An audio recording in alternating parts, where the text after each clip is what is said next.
Good afternoon and welcome. I am Dr. Curry, Acting Provost and Master of Ceremonies for Commencement. This graduating class is part of a long tradition we've established at Mount St. Joseph University. So it is indeed an honor to welcome our graduates, members of their families and friends, to the 111th Mount St. Joseph University Commencement.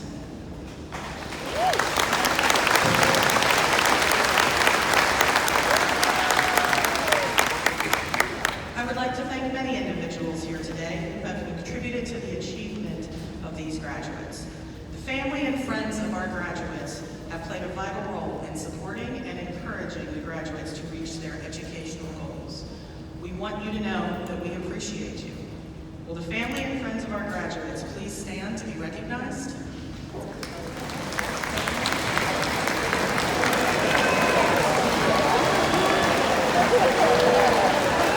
Good job, Glenn.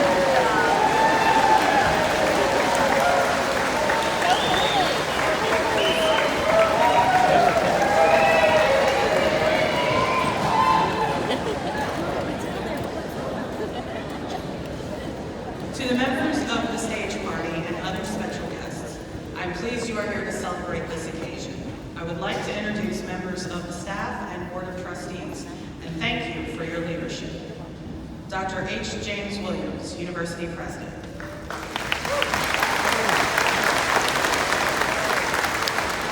Mr. Jeff Burton, Speaker and Honorary Degree recipient.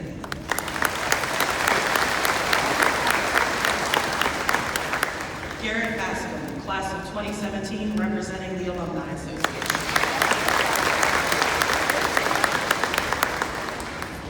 Sister Karen Elliott, Chief Mission Officer.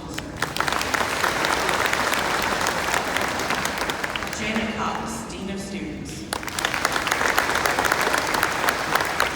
Kathy McMullen, Chairperson, Board of Trustees. Sister Anna Upperhide, Board of Trustees.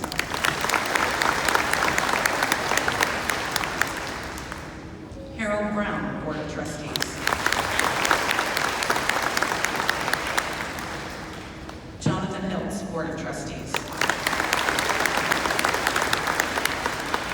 Dr. Ann Salute, Board of Trustees. And Jenny Taylor, Registrar.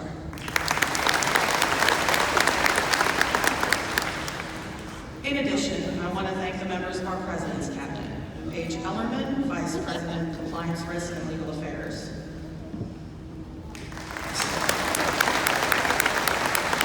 Jeff Briggs, Chief Financial Officer. Cindy Prohaska, Vice President of Institutional Advancement. Jeff Lockwood, Vice President of Marketing. And Chris Powers, Vice President of Enrollment. These dedicated professionals have demonstrated extraordinary leadership as we make decisions to move Mount St. Joseph University into the future.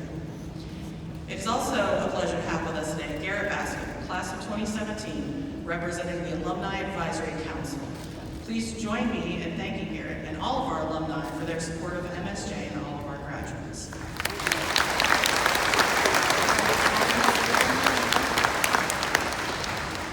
The next group I would like to recognize is a very special group. These individuals make Mount St. Joseph University graduates the very best. Their dedication is the key to the success of each graduate. I am, of course, referring to the Mount faculty and staff. Would the Mount faculty and staff please rise to be recognized?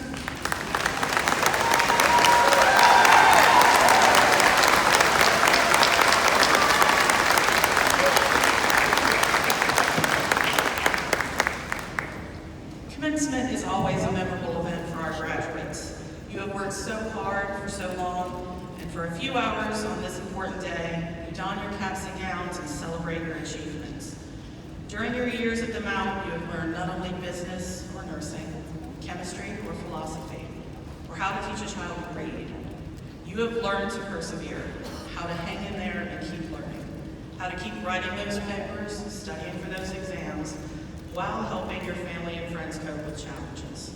Today, you are heroes. And you are made of heart and soul and love and grit. We are fortunate to have known you and look forward to sharing your journey as you become teachers and nurses, social workers, communication specialists, leaders and organizers, spouses and parents, and always and forever, mountain moms. I would like to invite Sister Karen Elliott to the podium to provide our invocation. Gentlemen, please remove your caps.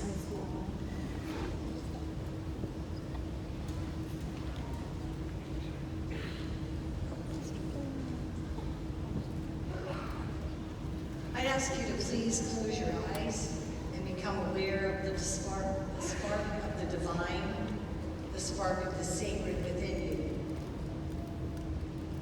As you are created in the divine image and likeness of God. Good and gracious God, El Shaddai, Elohim, Adonai, Jehovah, Allah, Lord Shiva, Lakshmi, Great Spirit, higher power, and all of the sacred and holy names by which you are known. We invoke you this day to be with us and to especially be present with our graduates as we celebrate their accomplishments and pray for their success in their chosen professions. While we celebrate our graduates, we recognize that they did not attain the achievements of this day alone. And we ask you to graciously and abundantly bless their parents, spouses, children, grandparents, aunts and uncles, and dear friends who encouraged, challenged, and assisted them in ways too numerous to count.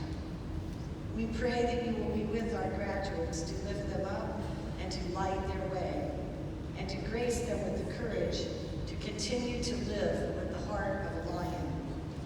Grace our graduates and all of us so that we will work for the common good as we dare to risk a caring response to our world in need. We ask you, divine presence, to fill our graduates with the confidence to live the Seton family motto, to hazard yet forward into their chosen professions. Amen. Please stand and remain standing for the national anthem sung by student Joel Williams, music education major, who is graduating today. Oh wait, one.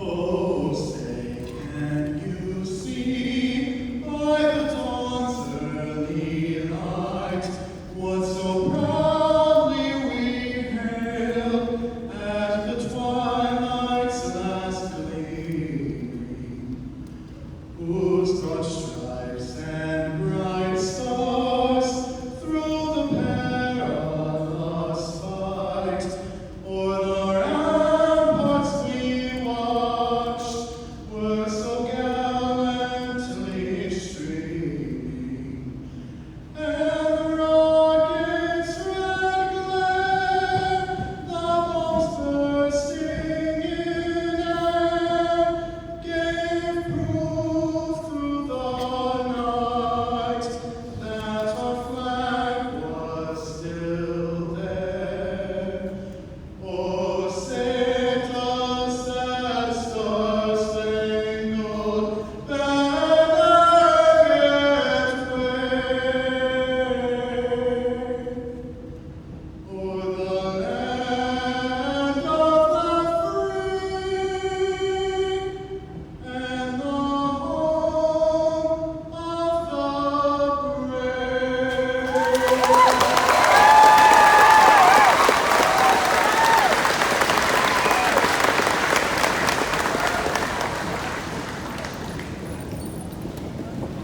It is my pleasure to invite Dr. H. James Williams, President of Mount St. Joseph University, to the podium.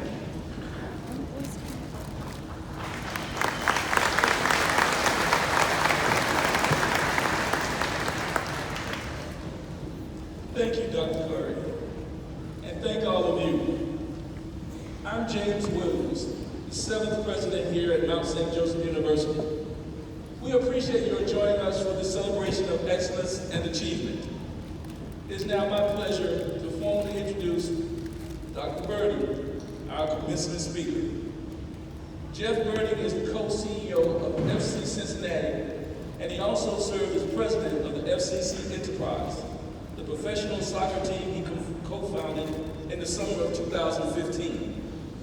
With this arrival in Major League Soccer for the 2019 season, less than 4 years after its founding, FC Cincinnati became the benchmark for organic growth and community-driven sports interest. Now in its 4th year in Major League Soccer, the club is focused on growing its place in the greater Cincinnati region in its new home, a world-class, privately funded $250 million TQL stadium in the West End neighborhood next to Over the Rhine. Prior to his August 2015 founding of FC Cincinnati, Birdie served for more than 19 years as an executive with the Cincinnati Bengals, where he led sales and public affairs efforts for the city's NFL franchise.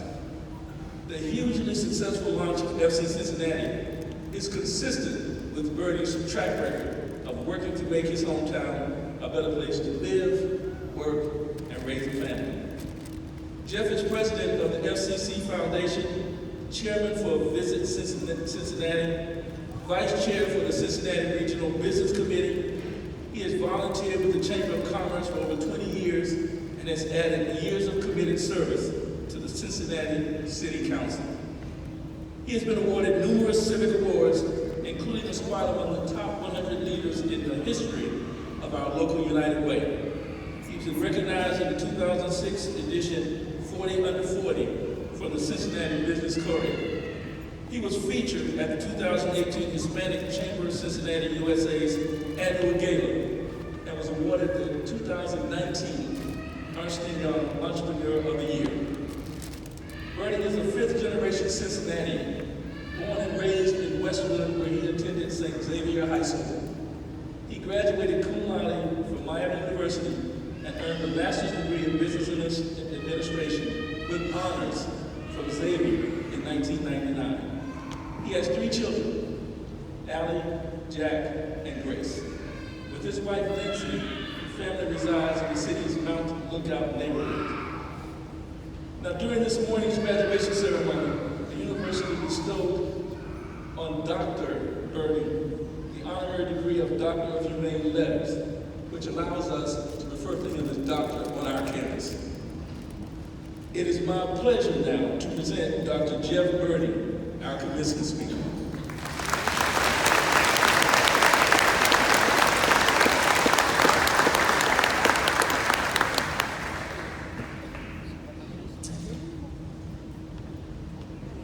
President Williams, thank you for the very generous introduction. I'm joined by my wife, Lindsay, and it is our honor and privilege to share this momentous occasion. Students, you sit today with a mastery of your subject and hopefully some lifelong friendships, all of which have been made stronger in surmounting the challenges of a global pandemic.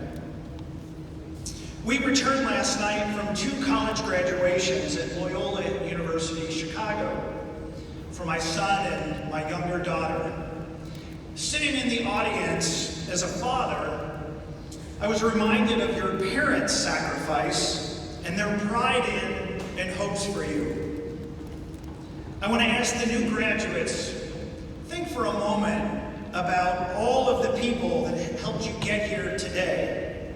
They may be with you, they may no longer be with you. We rarely succeed in life alone, so graduates, please join me in a salute and a round of applause for those people, including your faculty and staff, who have helped you make today a reality.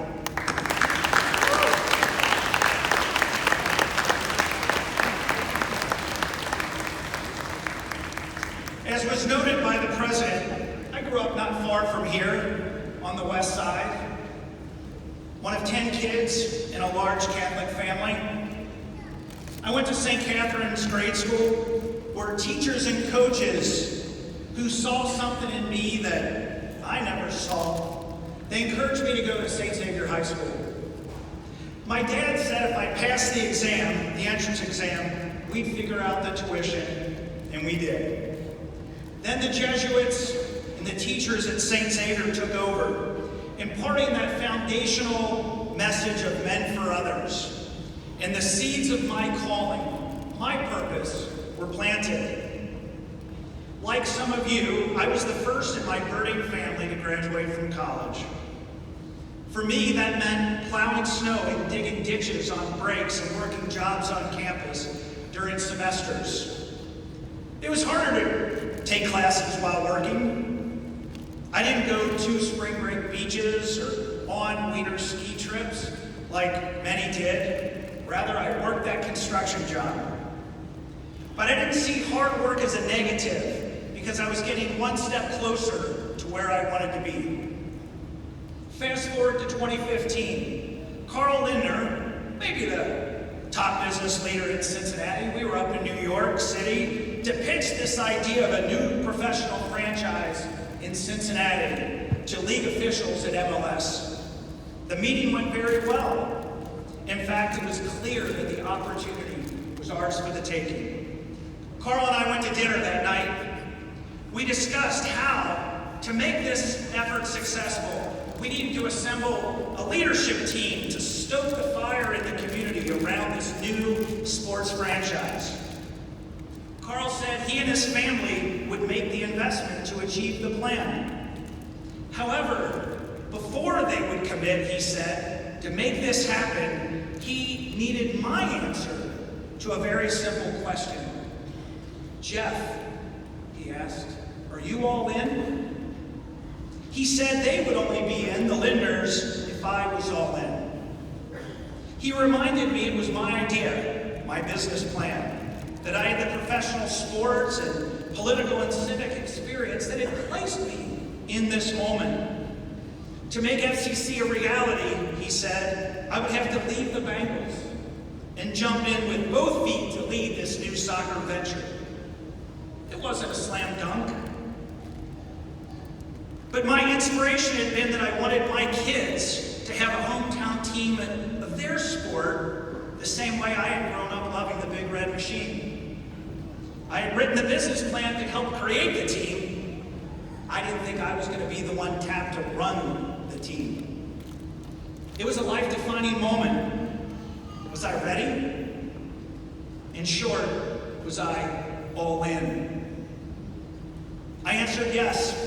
Carl pulled the trigger on the funding, and the rest is history. FC Cincinnati was born, and now I'm blessed to be the club's president and co-CEO. And so, graduates, that's my challenge to all of you today, to be all in. So you may ask, what does it mean to be all in? It means rejecting statements like, well, we'll never get that done, or I don't have time, or let someone else do it. I ran the Flying Pig Marathon last Sunday to prove this all-in point, that nothing is impossible. That with focus on the goal, the discipline of putting the work in, with the perseverance that doesn't allow quitting when it gets real hard, the sacrifice because the goal is too important to fail, we can achieve things, big things, that others say are impossible. I started training 1 mile. Worked my way up from there. On Sunday, we had these treacherous storms, monsooning rains, and yet my mind and body knew to just keep running one step at a time. Keep going forward.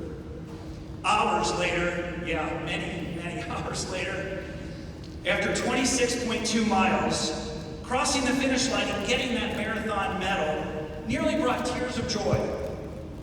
I'm not blessed with these amazing athletic skills like a lot of people that I work with. I'm not a natural-born runner. But I do have the ability, I would offer all of us have the ability, to put the work into achieving big goals. I have the ability to be all in. Being all means leaning in, embracing life challenges, and sometimes having the courage to create your own challenges.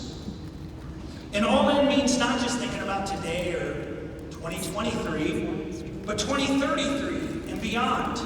We need to answer the question, what future are we creating for ourselves and our loved ones? To me, the plan starts with purpose. You're here for a reason. And the most important thing you can do in life is to find, live, and share your purpose. It's the one thing in life that truly matters. President Kennedy famously visited NASA for the first time in 1962, and coming upon a staff member who was carrying a broom, he asked, "Sir, what's your role here?" To which the man beamed and he proudly replied, "Mr. President, I'm putting a man on the moon." He was all in. He was all in on that purpose. I recruited staff to FC Cincinnati with the invitation of building something bigger than ourselves, of creating a legacy, of having founded a professional sports franchise that maybe 50 years from now will be the biggest sports team in the region, where you can tell your kids and your grandchildren, I helped build that club. FC Cincinnati exists because of me. You may not know your purpose yet, so I encourage you then to set about following your passion. It so often leads to your purpose. The important thing is to make it your life mission, to find it, to live it, and to share it. To help find your passion, seek out jobs and experiences that allow you to use your strengths, your God-given gifts. Do what energizes you. Because doing what you love enables you to find meaning, doing whatever it takes to make your dreams a reality. Your current or first post-college job may not be your ultimate purpose, but it can serve as a vehicle to live and share the purpose. I promise you, when I was digging dishes, I was fulfilling my dream of being the first in my family to graduate from college. I didn't love the work. I did find meaning in it. And I valued the blue-collar labor as a reminder of how blessed I was to have the opportunity to earn a college degree. That connectivity to my purpose made me all in to be the best I could be. I'm confident that all of you have had similar experiences to get here today. And speaking of hard work, one thing you will find hard in life is pivoting, recognizing when you need to make a course correction. When I was your age, there was a popular song titled "Every Day is a Winding Road." If you're like most people, you won't work the same job or profession throughout your career. In fact, statistics show that most people will change their jobs or careers 12 times in your lifetime. Has your college education prepared you for this? Has it prepared you to be all in on the winding road? If you're feeling pretty good with that query, I believe you'll know these three values. Number one, the learning process you have navigated to graduation today isn't the end. It's a beginning. Learn from every job and experience, because each job, good or bad, prepares you for the work of your life's purpose. I love the teachings of the author John Gordon and highly recommend him. We use him a lot at FC Cincinnati. He writes in his book, The Seed, that, quote, "The quest for your purpose is not a straight line. It's filled with mystery, signs, obstacles, victories, dead ends, delays, and detours. There will be fear, there will be frustration, and loss. Your job is to stay optimistic and faithful on your quest. To stay ahead, you'll need to commit yourself to lifelong learning." Ted Lasso, football guy, finds himself in soccer. I watch it. Ted Lasso, in a favorite episode, instructed patrons in a bar to be curious, he says. Be curious. To change and adapt, you must intensely be curious about the world, its changing conditions, and your place in it. I believe we're either growing or dying, very simply. If you aren't learning, and I don't mean the formal classroom or the training you're going to get at work, if you're not learning, you're going to stagnate, and others are going to pass you by, and your dreams may die. So grow your faith, right? Grow your intellect, grow your relationships, and commit each day to being one step further, one step closer to the best version of yourself. To not stagnate, you're going to have to be a sponge. Read everything you can, talk to as many people as you can, volunteer to take on tasks beyond your comfort zone. I tell my staff, if you're the smartest person in the room, you're in the wrong room. Go run into the room with people who are much smarter, who you can learn from. Lifetime learning means also moving forward, but with the wisdom that sometimes you have to take a side street to get there.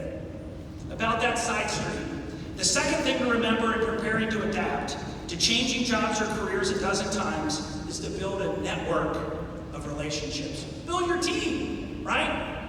Build your team. John Gordon writes in his book, The Energy Bus, which, by the way, I made every single person in our organization has to read this book.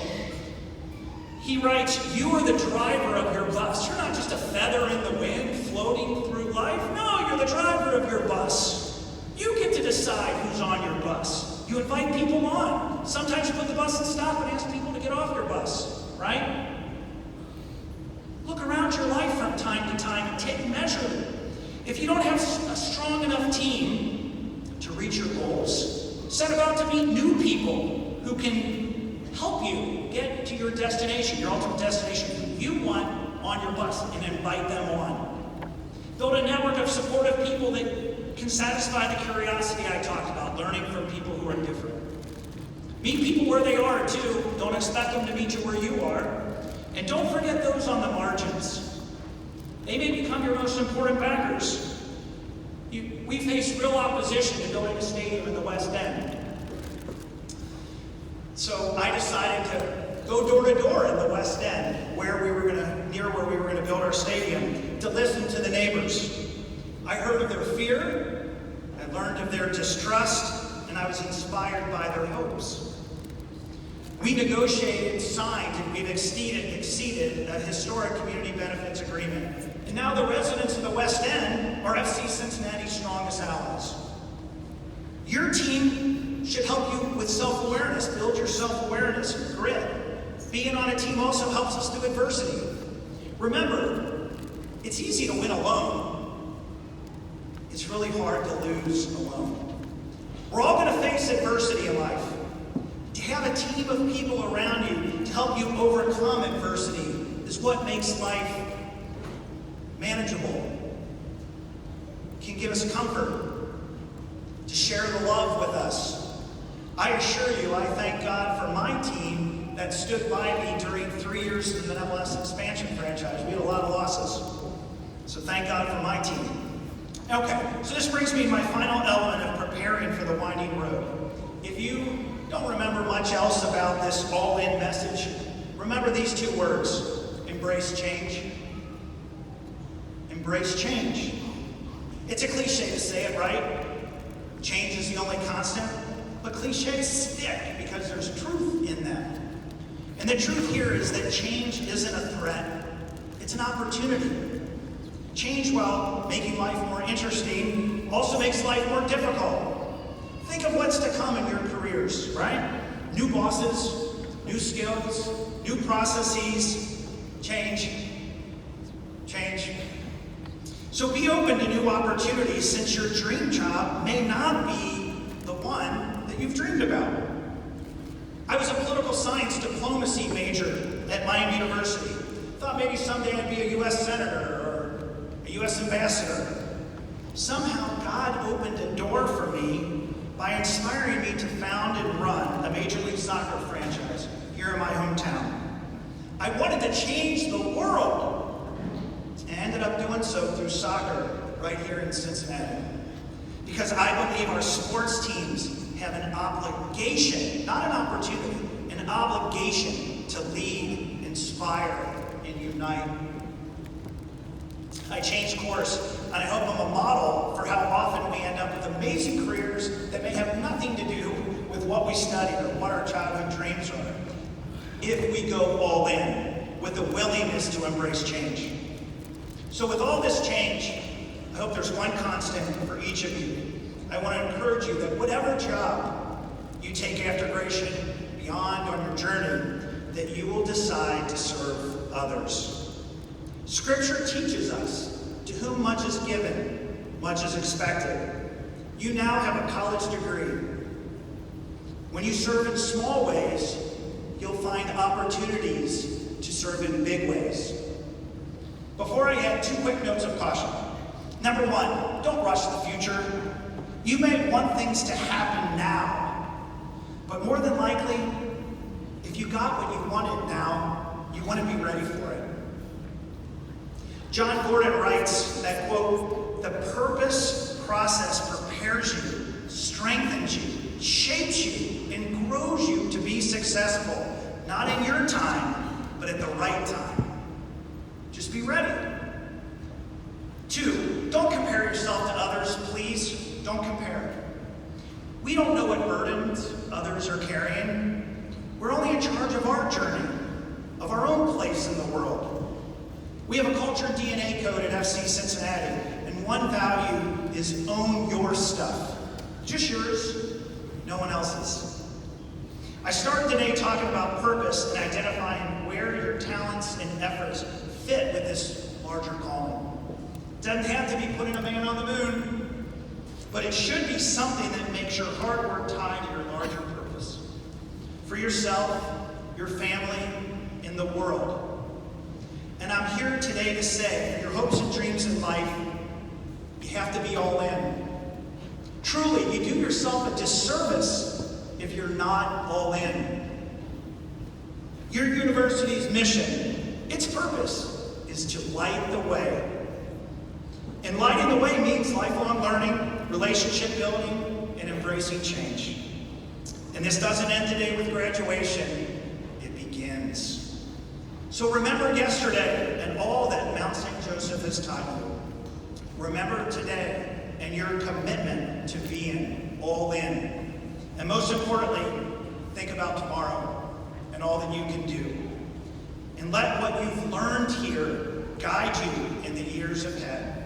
Let it inspire you to live a life with humility, charity, and love. And let it spark the match, fan the flame, and light the way.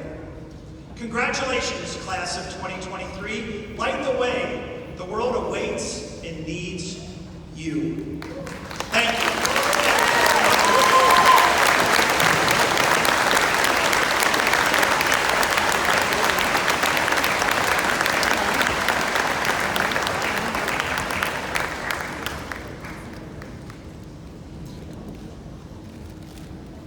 We wish to thank Dr. Burden for being a part of our commencement ceremonies and inspiring so many through his leadership and work across our city. He has made a huge difference in the greater Cincinnati area, and graduates, we hope you will go forward from the Mount and do the same.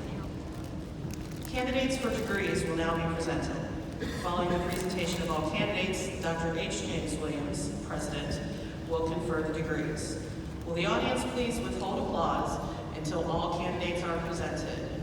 This will allow for all graduate names to be heard and recognized.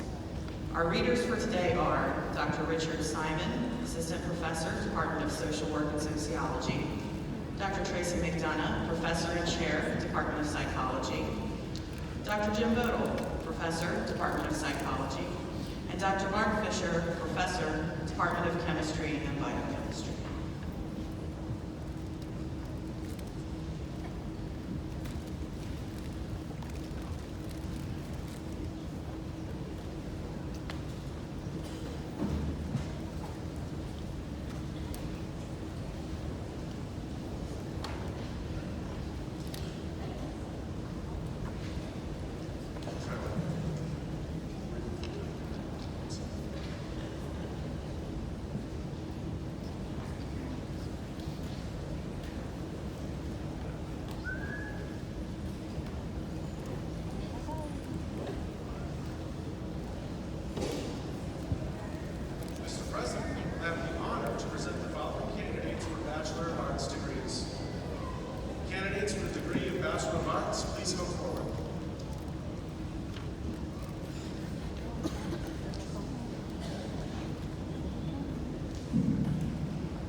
highly our